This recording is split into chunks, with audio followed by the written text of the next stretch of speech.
Você manda quando eu entro. Pode entrar? Posso entrar?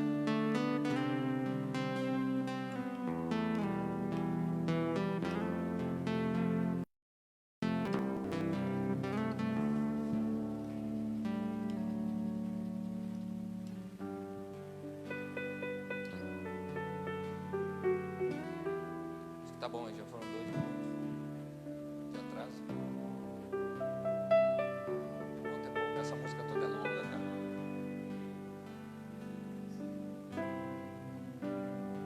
Não, tudo bem.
Olá, queridos, que prazer estar falando a todos vocês nesse momento tão especial que estamos vivendo em nosso país.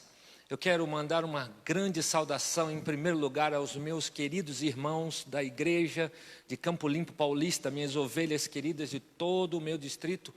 Um grande abraço, que Deus abençoe você. A todos vocês, de maneira especial, seus familiares, que Deus abençoe riquissimamente. Um abraço aos meus amigos lá dos Estados Unidos, um abraço aos meus amigos lá do Espírito Santo, na Serra, um abraço aos meus amigos em Cuiabá, no Rio de Janeiro, em São Paulo, em todos os lugares que estão conectados conosco. Que Deus abençoe a todos vocês. Muito obrigado por estar conosco nessa manhã de sábado. Quero convidar você para fazer uma prece, para juntos começarmos o estudo da Palavra de Deus nessa manhã.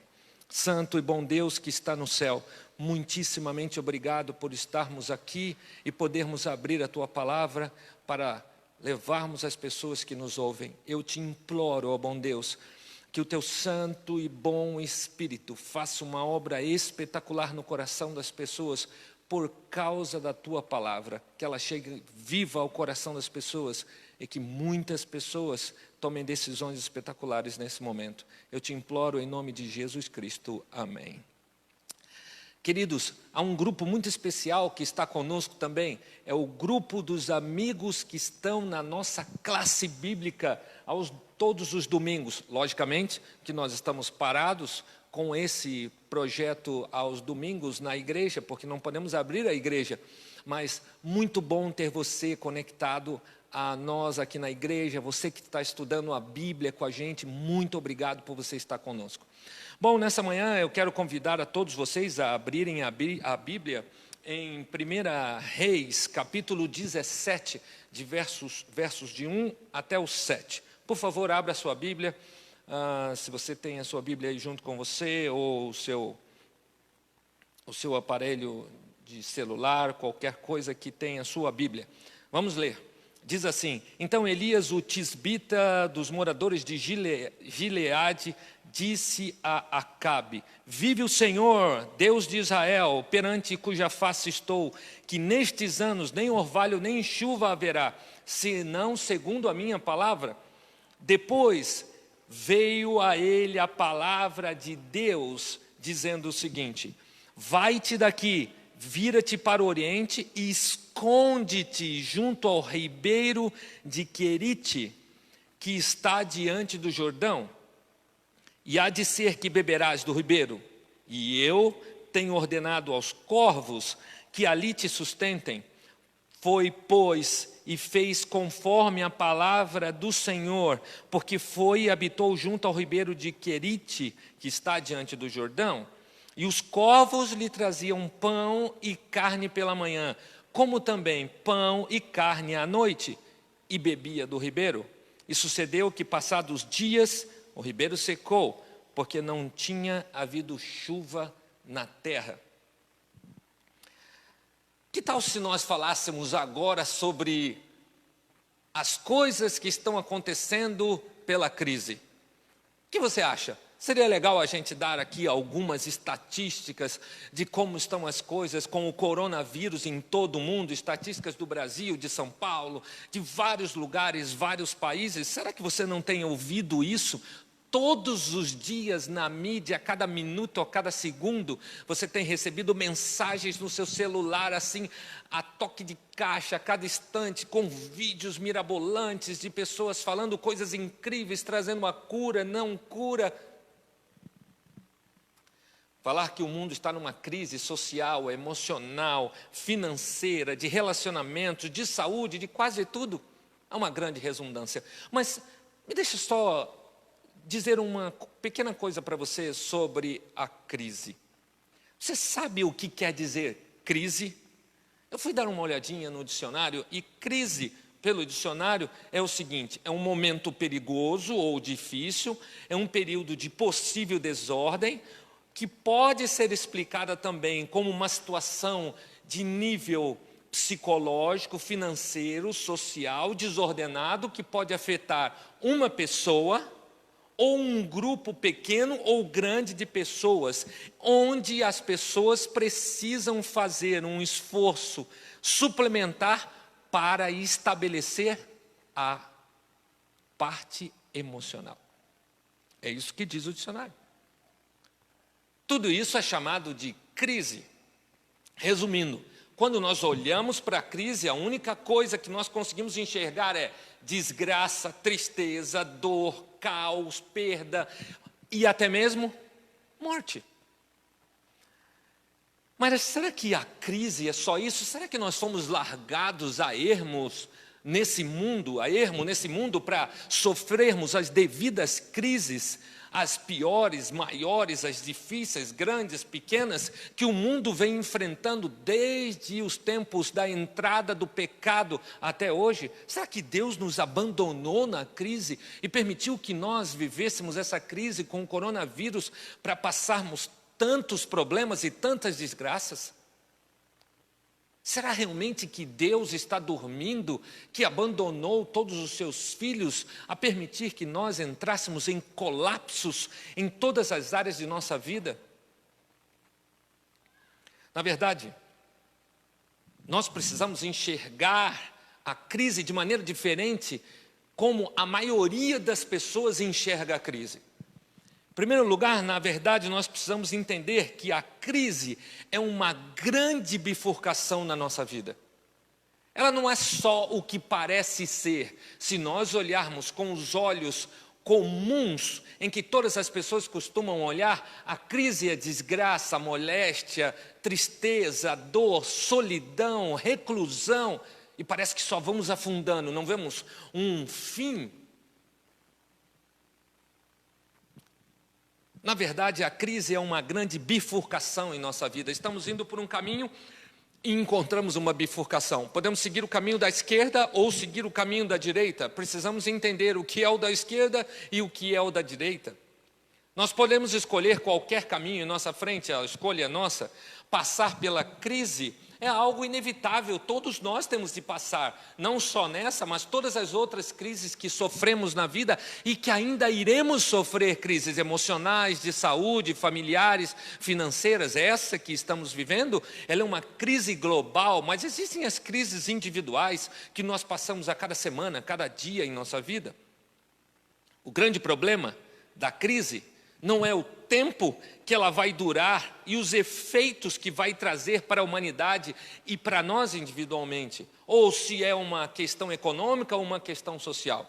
O grande ponto a enfrentarmos na crise não é se nós temos dinheiro para suportar a crise e dinheiro para ir depois da crise com todas as consequências que nós vamos sofrer pela baixa financeira. O grande ponto que nós precisamos entender na crise é saber se o nosso comportamento na crise vai nos fazer suportar a crise com total galhardia, ou se nós vamos nos comportar com pânico, com medo, com tristeza, com dor, como a maioria das pessoas está e ainda continuará vivendo. Essa é a grande diferença, essa é a grande bifurcação da nossa vida para enfrentarmos a crise. De que forma nós vamos enfrentar a crise? Qual é o nosso comportamento, a nossa mentalidade? Que caminho você vai escolher? Você vai escolher o caminho preparado para viver na crise como todas as pessoas? O que vai dentro do seu coração agora? O que existe dentro do seu coração que vai fazer você suportar a crise de maneira diferente de todas as pessoas que estão ao seu lado, de todas as pessoas que estão ao seu redor, de todas as pessoas que trabalham com você? O que tem dentro do seu coração que dá para você a certeza de que você não vai cair na crise, na depressão, na ansiedade, depressão, angústia, pânico, medo? O que tem aí no seu coração? Tem suporte para você enfrentar a crise? A escolha é sua. Crises sempre existiram e, na verdade, sempre existirão. Existiam crises no passado, no tempo bíblico, existiam inúmeras crises. Desde quando o pecado entrou na terra, estamos vivendo no vale da sombra da morte. E o vale da sombra da morte é feito de crises.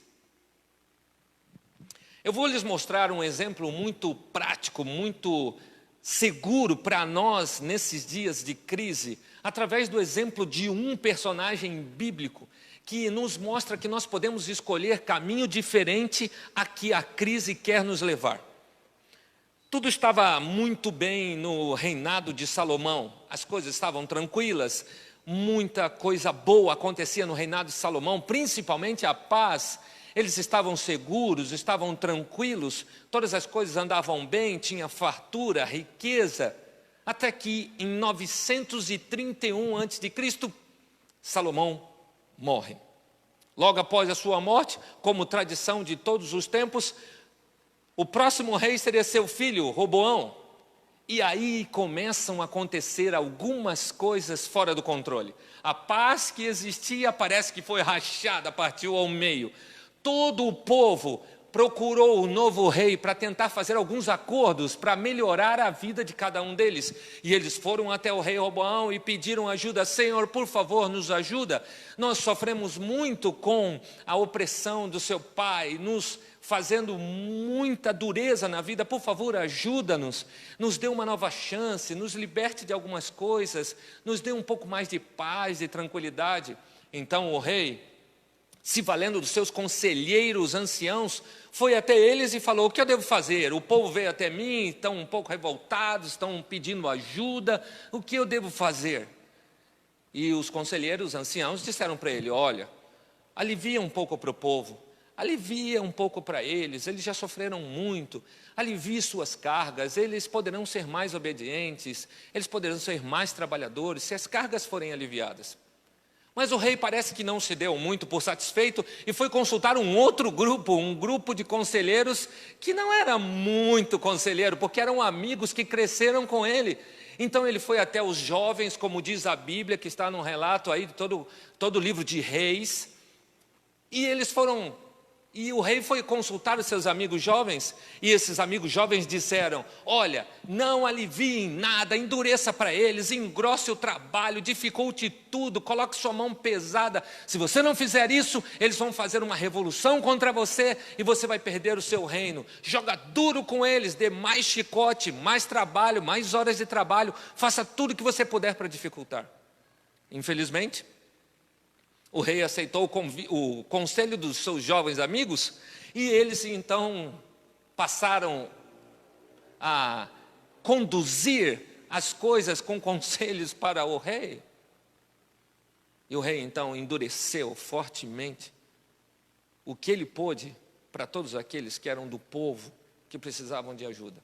O caos se instalou, porque eles passaram a sofrer fortemente, uma grande rebelião praticamente aconteceu, e a paz que existia há 120 anos com Salomão agora se rompeu. Infelizmente, eles passaram a se dividir, rachou todo o período que existia de paz das 12 tribos de Israel. E então, 10 tribos de Israel seguiram a liderança de uma outra pessoa chamada Jeroboão e formaram o reino do norte de Israel. E 2 outras tribos seguiram a Roboão, tornando assim o reino do sul. Uma crise se instalou naquele lugar.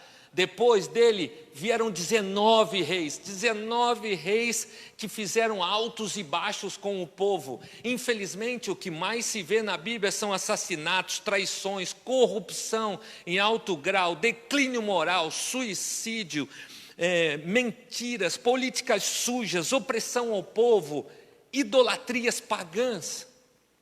A crise se instalou fortemente naquele período. E por último veio um rei chamado Acabe. Esse então era o pior de todos, foi pior do que seu pai. Fez coisas muito piores do que seu pai, diz a Bíblia. E para completar, ainda se casou com uma mulher muito complicada. Ela era mandatária, era assassina, era idólatra. Instituiu no meio do povo o culto pagão ao deus Baal e começou a perseguir os profetas de Deus que ainda estavam aconselhando a todas as pessoas a ter um caminho melhor. Mas Deus chamou um homem por nome Elias. No meio da crise, Deus chamou um homem por nome Elias. A crise era geral, o pânico, a tristeza, a angústia, o medo, ansiedades, governo sem escrúpulos. Deus então levanta no meio da crise um homem simples, de família simples, sem pedigree nenhum, sem escolaridade, um homem simples como você e eu. Deus então chama um homem para falar das verdades sobre Deus e disse para ele, como lemos na leitura anterior, que ele fosse até o rei e dissesse verdades para o rei.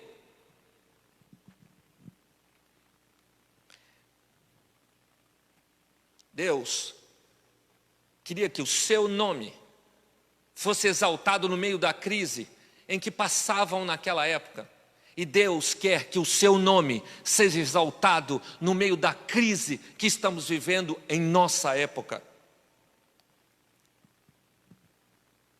Para enfrentar a crise, ele teve que ouvir Deus.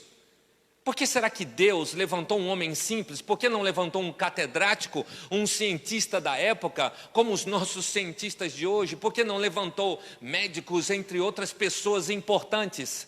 Porque Deus não está preocupado em meio à crise com qualidades intrínsecas ou adicionadas de pessoas. Deus não está preocupado se alguém tem grau de escolaridade ou não tem. Quando Deus quer levantar alguém do seu povo para enfrentar a crise, Ele mesmo faz essa obra na vida das pessoas. E Deus levantou um homem simples para provar que não podemos depender de nós mesmos para vencer a crise. Precisamos depender de Deus para vencer a crise. Porque Deus levantou um homem simples, você deve estar se perguntando em meio à crise daquela época, porque no dicionário de Deus não existe a palavra crise. Eu vou repetir para você nunca esquecer: no dicionário de Deus não existe a palavra crise. Deus não está limitado a crises, Deus não está curvado a crises. Deus é Deus acima de qualquer crise que o inimigo possa colocar nessa terra. A única palavra que existe, dentre muitas outras espetaculares no dicionário de Deus, que nos importa nessa manhã, é a palavra propósitos. Para Deus não existe crise, para Deus existe propósitos, para a minha vida e para a sua vida. Ele não abandonou você na crise, Ele não jogou você na crise, Ele não largou você em meio à crise. Ele tem propósitos para a sua vida nesta manhã. Ouça a palavra de Deus. Não importa o que você seja, não importa quem você seja, não importa a situação que você esteja vivendo, Deus tem propósitos mais espetaculares do que você imagina para a sua vida, mesmo em meio à crise.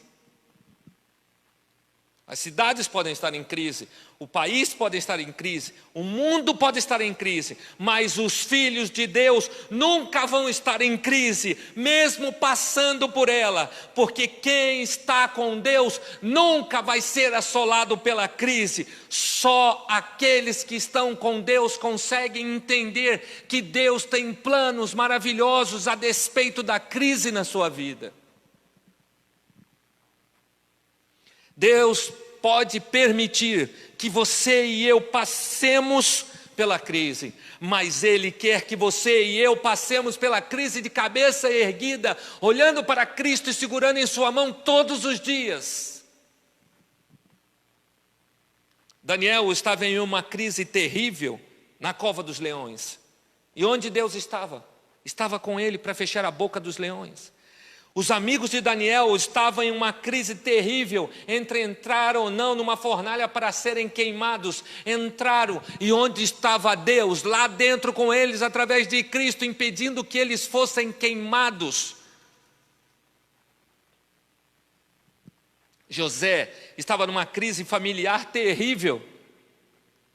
Foi colocado dentro de um buraco para ser vendido, para morrer à míngua de fome, sede. E onde Deus estava no meio dessa crise, José estava com ele a ponto de tirá-lo de lá, usando vários métodos divinos para levá-lo ao mais alto grau que poderia existir abaixo de um faraó, para representar o nome de Deus em meio a uma crise tremenda que eles iriam passar.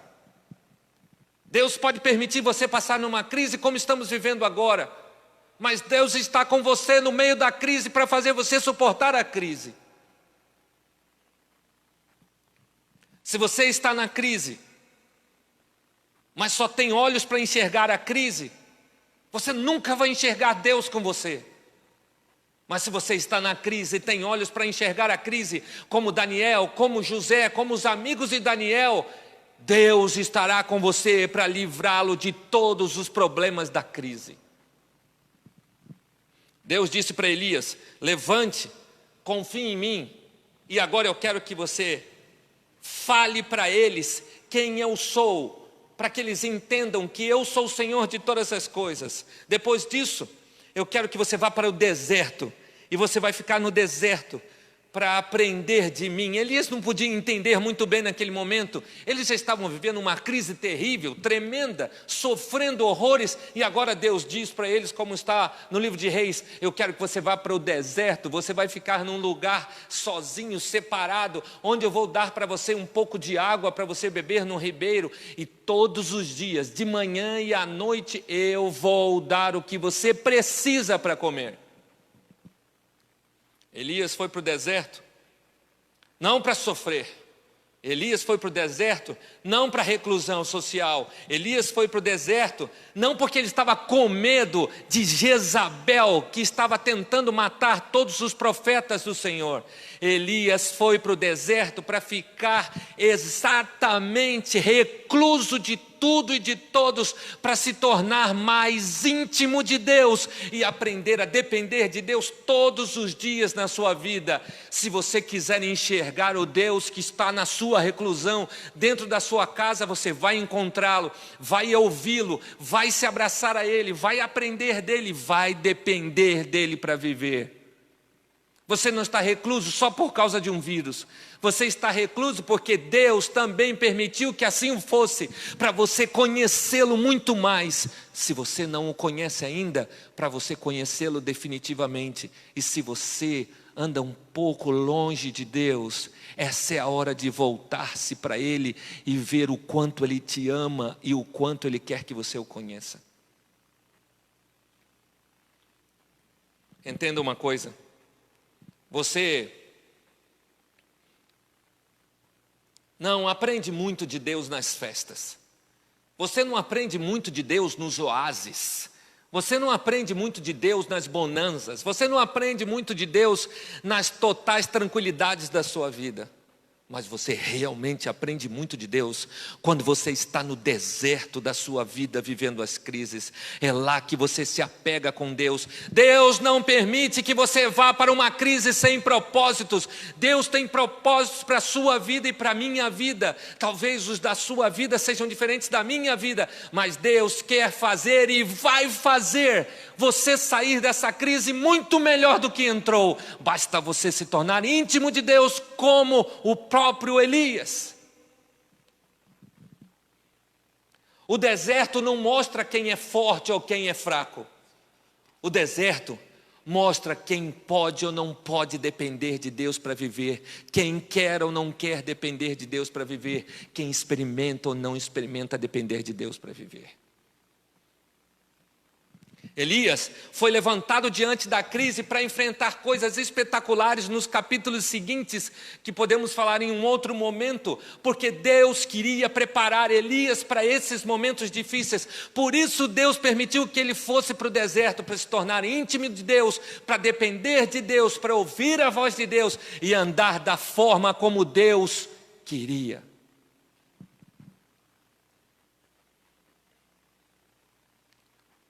Não se esqueça de uma coisa.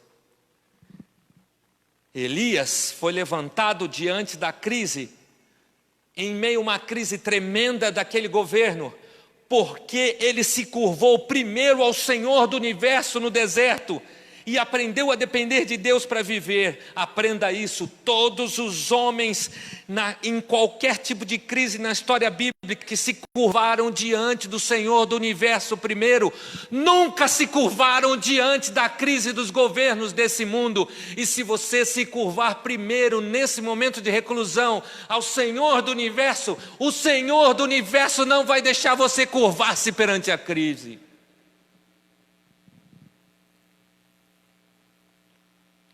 Quando você não se curva diante da crise, é porque você esteve curvado diante ao Senhor. Quando você não se curva diante da crise, é porque o próprio Senhor se fez erguer sobre você. Quando você não se curva diante da crise, é porque o próprio Deus ergueu você diante da crise para mostrar que Ele é mais forte que qualquer crise que venha sobre nós.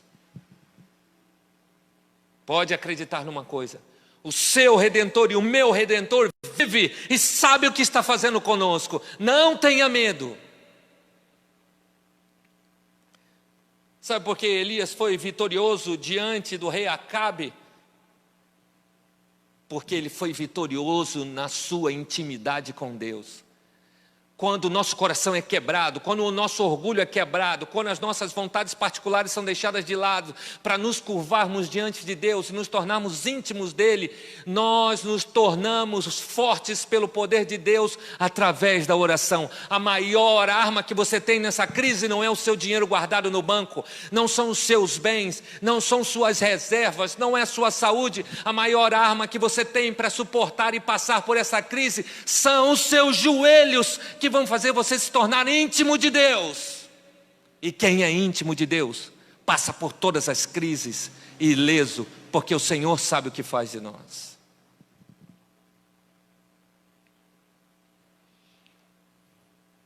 A Bíblia diz que a fé lança fora o medo.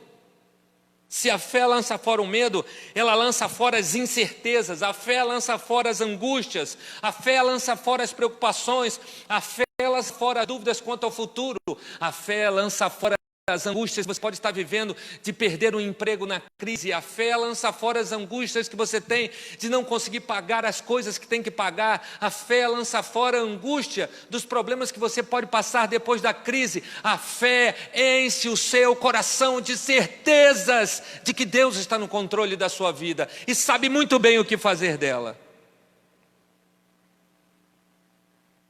Se você quer ser vitorioso na crise, você precisa aprender no deserto da intimidade com Deus.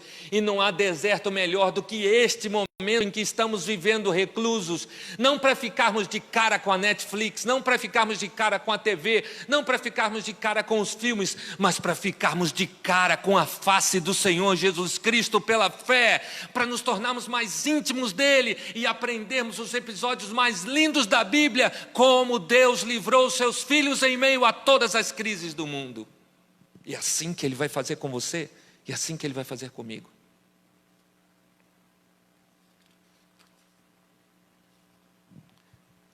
Quando estamos vivendo na crise, nós queremos manipular a crise. Não, eu vou fazer isso, vou fazer aquilo, vou me preparar assim, vou me preparar assado. Tudo bem, você pode se preparar. Essa é uma crise realmente muito importante na vida de todos os seres humanos. Mas quero dizer uma coisa para você: a maior e mais poderosa ferramenta que você pode usar nessa crise chama-se fé. Você pode ver desmoronar todo o seu castelo de trabalhos que você tinha montado. Você pode ver as coisas se perderem no seu trabalho a cada dia, dinheiro, ações e uma série de outras coisas que vão se perdendo, clientes saindo, se afastando. Mas não esqueça uma coisa: a única ferramenta verdadeira que vai fazer você suportar tudo isso é a ferramenta chamada fé, e ela vem através da sua reclusão ao lado de Cristo todos os dias. Para muitas pessoas, a crise existe só para chorar, só para fazer você se desesperar, só para fazer você se endividar, só para fazer você sofrer, só para fazer perda de seus familiares queridos pelas coisas da crise. Mas as crises que Deus permite na nossa vida é para aprendermos a viver dependentes dele, todos os dias através da fé, porque a Bíblia diz: o justo viverá pela fé, amém? E esse é o seu plano, é o meu plano que Deus instituiu para nós. Parecia que Elias estava escondido, e ele estava mesmo.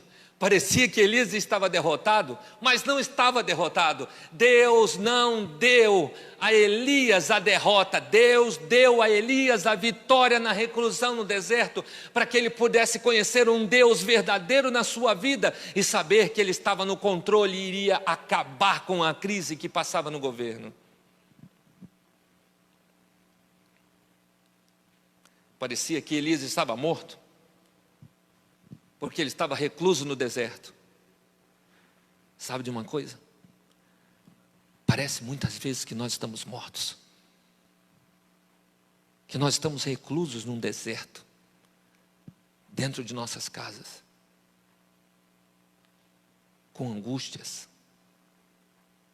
sofrimentos, incertezas. Mas quero te dizer uma coisa: você não está derrotado. O Senhor Deus está com você. O inimigo pode pensar que ele derrotou os filhos de Deus, mas não derrotou. Nós estamos com Deus, assim como Elias esteve no deserto. Cada dia Deus vai dar para você, de manhã e de tarde, mesmo que você não saiba de onde virá. Cada dia Deus vai dar a você o pão e a água. Cada manhã, cada noite. Você só vai descobrir isso se acreditar. Se a sua fé for viva. Se os seus joelhos doerem de tanto ficar ao lado de Deus. Para você ser íntimo de Deus, tem que estar recluso. E esse é o momento da reclusão para nos encontrarmos com Deus.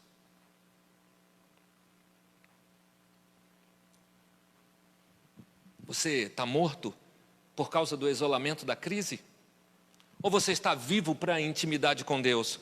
Quando o ser humano só consegue enxergar as dores causadas pela crise, Deus já tem um alívio das dores na sua palavra. Quando o ser humano só tem previsões ruins para o fim da crise, Deus já tem pronto as palavras de certeza para os que confiam nas suas profecias. Quando o ser humano acha que perdeu tudo na crise, Deus está preparado para dar o dobro dos que foram íntimos dele em meio à crise. Amém? Acredite nisso. Eu posso me lembrar de um episódio muito lindo da Bíblia com Paulo e Silas. Paulo e Silas foram humilhados em praça pública, desnudados em praça pública, foram espancados em praça pública, sofreram todas as humilhações e, a despeito disso, o governo os colocou numa masmorra. Eles foram colocados num lugar fétido, frio, sujo, escuro, e para piorar, ainda acorrentaram os seus pés num tronco, para que eles pudessem sofrer, sangrar, sentir dores. Era para que eles não tivessem nenhuma esperança, era para que eles não entendessem mais que Deus existia, era para que eles entendessem que o fim que estava preparado para eles era a morte. Mas num determinado momento, onde todos achavam que a crise tinha se abatido na vida de Paulo e Silas e que eles seriam destruídos, eis que dois homens, Paulo e Silas, em meio às dores, em meio aos sangramentos de seus pés pelas correntes amarradas num tronco, em meio à fome, em meio ao frio, à lama, à escuridão, eles começaram a cantar. Eles começaram a cantar de dentro da prisão. Eles começaram a cantar hinos ao Deus que eles já conheciam. Eles começaram a cantar e dizer que Deus estava no controle, que Deus os amava, que Deus sabia o que estava fazendo. Eles cantaram em meio à crise. Só quem canta em meio à crise são aqueles que não sofreram as correntes da crise e têm o coração libertos pelo poder de Deus na sua vida. Talvez você esteja acorrentado aos pés pelos problemas que a crise pode estar causando para você. Mas se o seu coração não está acorrentado, se o seu coração está cheio de fé, se o seu coração conhece Jesus Cristo, se seu coração está íntimo de Cristo, nada pode acorrentar o seu coração e nada pode acorrentar a sua vida. Você pode sentir dores, pode sentir frio, mas nada vai acorrentar o seu coração. O que nós precisamos para a crise não é estarmos libertos da crise somente. O que precisamos na crise é ter um coração totalmente tomado pelo Senhor Jesus Cristo, para que possamos passar pela crise de cabeça erguida, como filhos de Deus que nunca se abalam pela crise.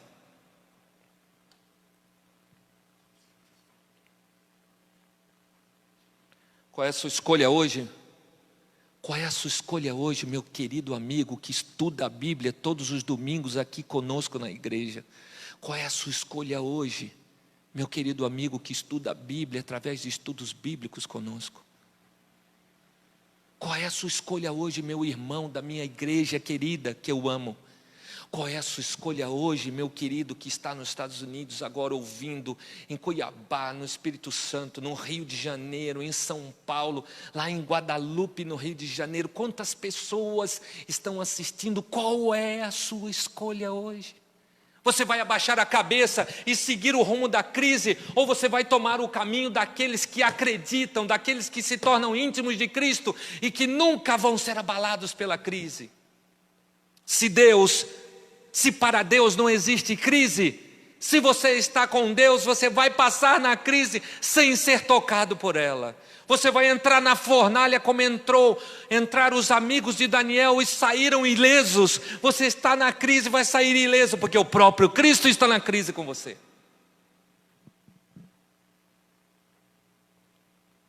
Ou Deus faz um milagre na sua vida hoje, agora. Se você permitir, Ele vai fazer. Ou você vai sucumbir na crise. Ou você vive de fé, ou vive de crise. Acreditar nas promessas de Deus, quando Ele cumpre rapidamente na nossa vida, é muito fácil. Porém, o difícil é exercitar a nossa fé na hora da crise, para acreditar que não importa quanto tempo Deus demore, Ele vai cumprir suas promessas em nossa vida. Isso se chama exercício de fé, esperar pacientemente pelo Senhor, para dar as respostas em meio à crise. Talvez você esteja nos Estados Unidos, esteja sem emprego. As portas foram fechadas. E talvez Deus não esteja respondendo da forma como você imagina. Mas Deus não está dormindo. Deus não tira férias. Deus não se esconde. Ele vai sustentar você e sua família. Isso serve para nós aqui no Brasil, em qualquer lugar. Deus está conosco. Basta apenas que façamos como Elias e nos tornemos íntimos dele nessa hora do deserto. Sabe o que muitos dizem em meio à crise?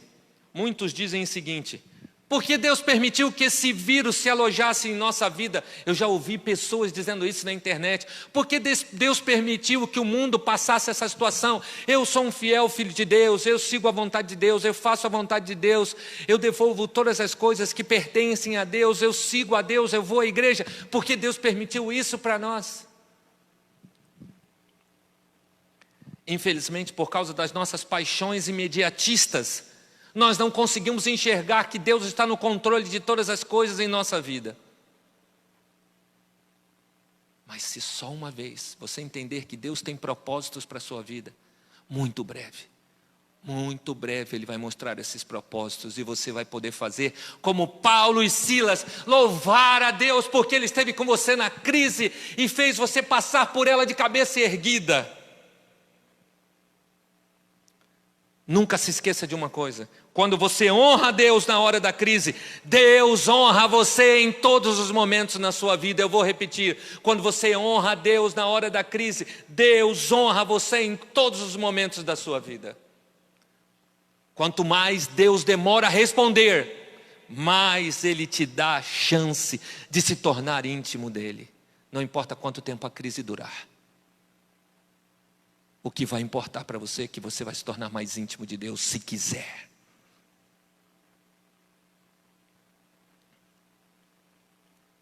Queridos, Deus quer levantar Elias modernos nesse dia. Deus quer levantar pessoas para mostrar ao mundo que Ele está vivo. Deus sabe o que está fazendo. Deus quer levantar Elias modernos para os nossos dias. Deus está tentando levantar pessoas que acreditem nele, que creiam nele. Deus está tentando levantar Elias modernos em meio às dores, em meio às solidões. Deus está tentando levantar você, simples como eu, simples como Elias, num mundo mau, caótico, com crises, onde as pessoas não têm esperança, onde as pessoas não têm paz. Elas estão dentro de casa desesperadas, sem paz.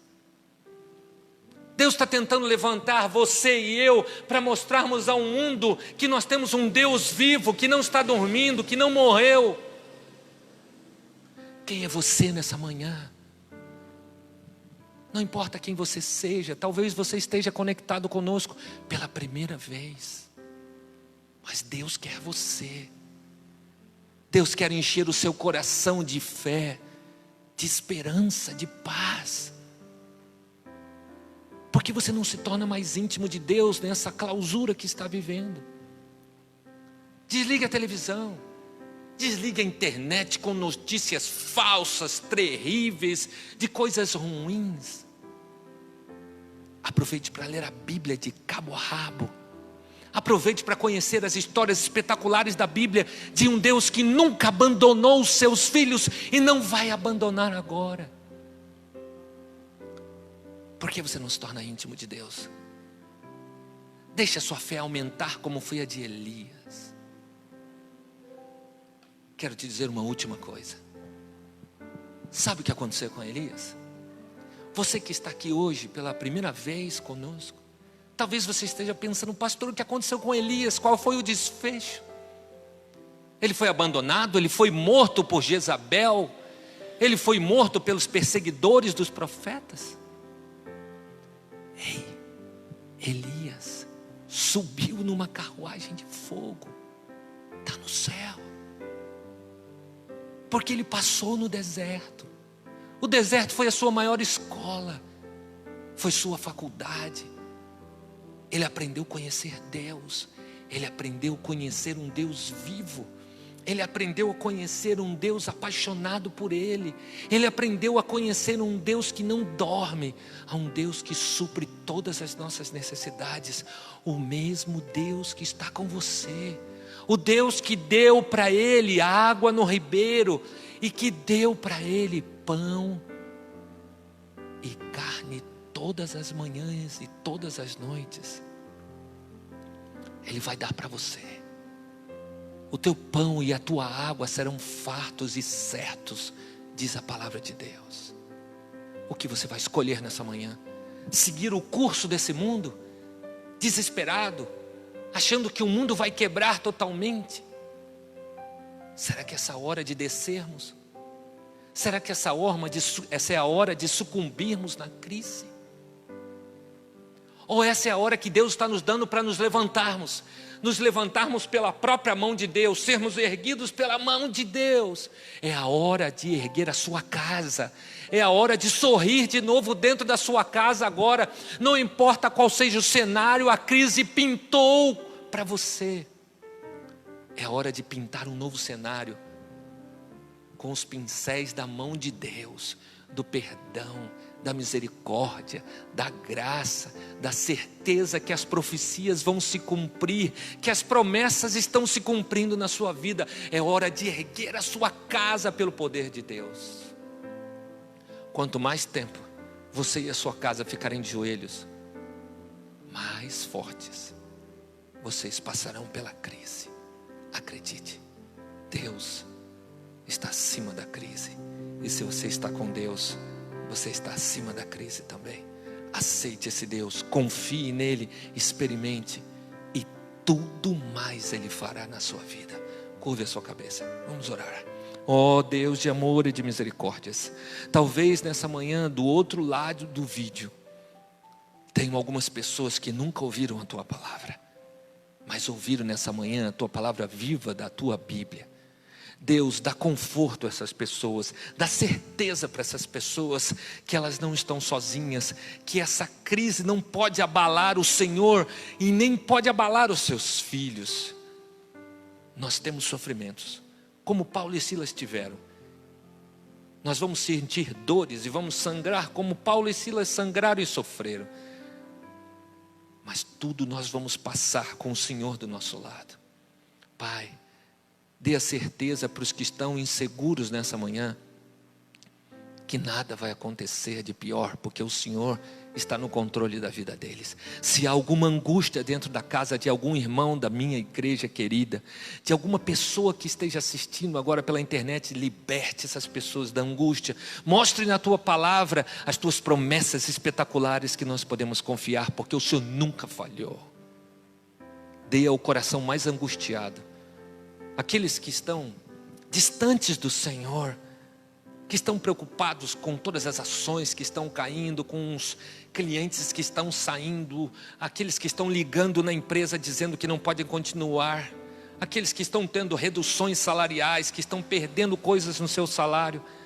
Mostre para eles que o Senhor disse que o pão e a água seriam certos e que podemos confiar. Deus, dá a Tua paz agora. Em nome de Cristo Jesus, eu te imploro. Amém. Ao meu querido amigo que esteve conectado conosco, da nossa classe bíblica, dos estudos bíblicos, que Deus te abençoe. Nós vamos manter contato, vamos falar, vamos estudar a Bíblia juntos pela internet. Aos meus irmãos amados, queridos, que Deus abençoe. Aqueles que são da liderança da igreja, eu vou mandar uma mensagem para vocês daqui a pouco, para falar de um programa especial que vamos fazer via internet. Aos meus queridos amigos que estão no Espírito Santo, no Rio de Janeiro, Estados Unidos, em tantos lugares, Vitória, tantos outros lugares, que Deus abençoe a todos vocês. Que Deus tenha misericórdia e dê a sua paz, em nome de Cristo, amém.